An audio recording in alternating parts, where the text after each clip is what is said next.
2024 has come and gone, bringing with it a plethora of incredible games, most of which I haven't had the time to play.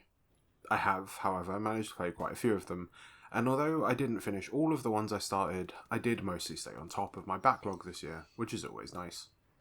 According to my PlayStation Wrapped, I played 38 games and around 1200 hours on my PS5, and of these games I earned 23 platinums. So I thought, as it is the time of year for reflection, growth, and putting the media you consumed into ranked lists, I will do my own and talk about the top 5 platinums I earned in 2024. Some of these have been tough or grindy platinums, while others were a complete breeze, but let's take a look at what I thought were the best games I played this year.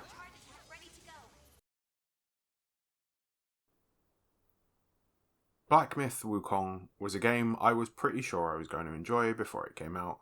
With its Souls-esque action RPG combat and its unique spin on a popular story, it's no surprise that the game did well both critically and commercially. It also looks gorgeous, with stunning backdrops and impressive vistas.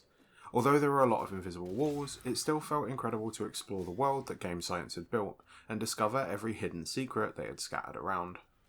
When fighting some of the game's tougher bosses like Erlang or the Yellow Long, the game's combat reaches a fever pitch, a frenetic dance of dodging, striking and transforming, pushing you to use every skill and ability that you have available to you. It was tough as nails too, with some of the bosses taking me hours of attempts to finally put down. Although combat against regular enemies ended up often feeling quite rote and simple by the end of the game, the number of bosses that reached these peaks meant there was never a huge gap between them.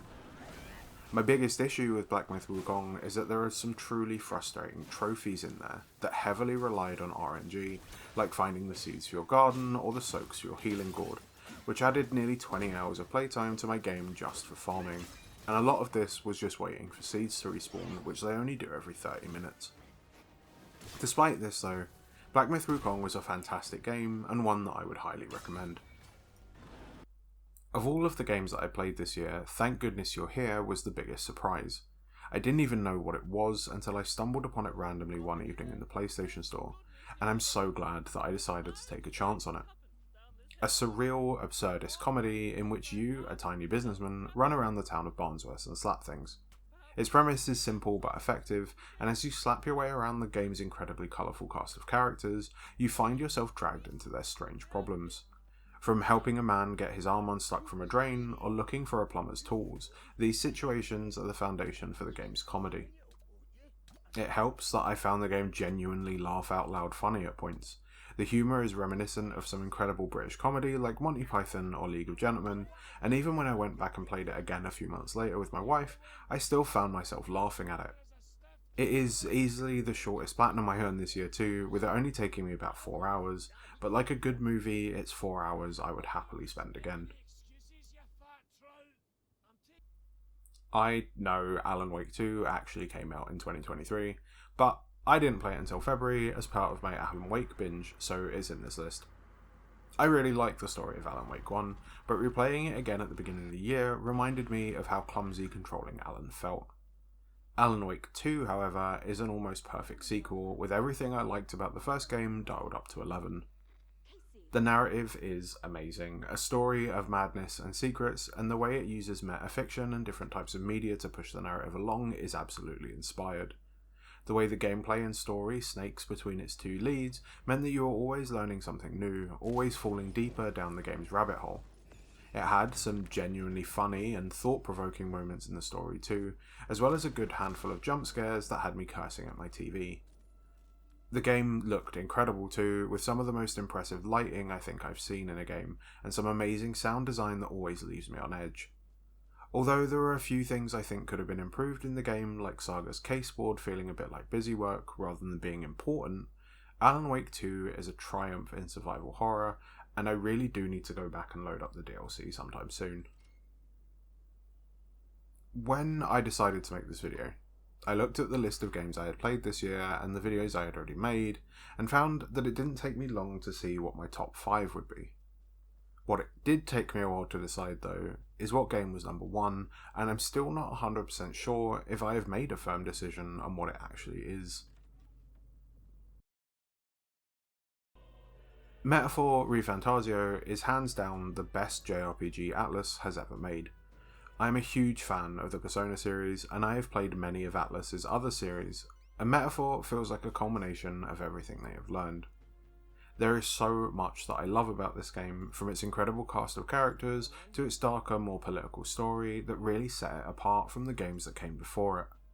Its combat system is so much fun too, utilising a job system that is expansive and interesting, offering so much variety in how you build your party. Enemies have interesting tactics and weaknesses to them, and figuring these out is the key to coming out of the game alive. My only real issue with the game is that I wish there had been more variety in the regular enemy designs, and that some of the side quests didn't feel so repetitive. These are all things that can, and I hope are, improved on in its inevitable sequel, and I cannot wait to play that game. So that leads us here, to my top game of 2024, Stellar Blade. No, I'm kidding, it's Final Fantasy VII Rebirth.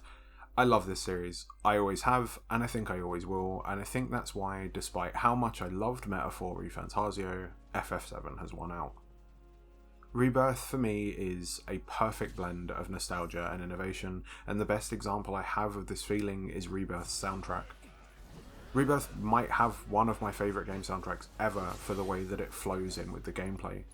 1 minute you're hearing the overworld theme as you're exploring the grasslands, the music filling you with memories of the first time you played Final Fantasy VII as a child, and then you get into a fight, the music kicks up a notch, mixing those familiar notes with something new and incredible, and there was something so special in that mix. There are so many things in Rebirth that evoke this feeling in me. Although the story is one I've known and has lived with me since I was about 8 years old, the new additions and more fleshed out view of the characters I love has been amazing, even making me like characters I generally didn't care for in the original, like Yuffie. The relationships between the characters feel so much more realised now, and it makes the events that happen in the game hit so much harder than they did. While Final Fantasy VII Rebirth isn't a perfect game, with some of the side content, particularly for Chadley, being quite repetitive sometimes, it more than makes up for this repetitiveness with how inventive everything else is. There are so many unique and fun minigames and activities for you to do, and although some of the battle challenges can be incredibly difficult, they are fun challenges to push yourself towards mastery of the game's incredible combat systems. So that was my top 5. Thanks for sticking with me as I looked back on this last year of trophy hunting. There are a few other games I have spent quite a lot of time on this year that I either haven't quite finished or played on PC. One of these was Silent Hill 2, which I have been playing through with my wife, and it is incredible. We have finished it only in the last few days, and I am now working on getting the Platinum Trophy, so it will probably end up on next year's list. But there is a lot to look forward to in 2025, and a lot of games that I am so excited to play, like Monster Hunter Wilds, Metal Gear Solid Delta, and Elden Ring Night Rain, so we'll see. But let me know what your favourite game this year was, and what your favourite Platinum was, and until next year, happy hunting.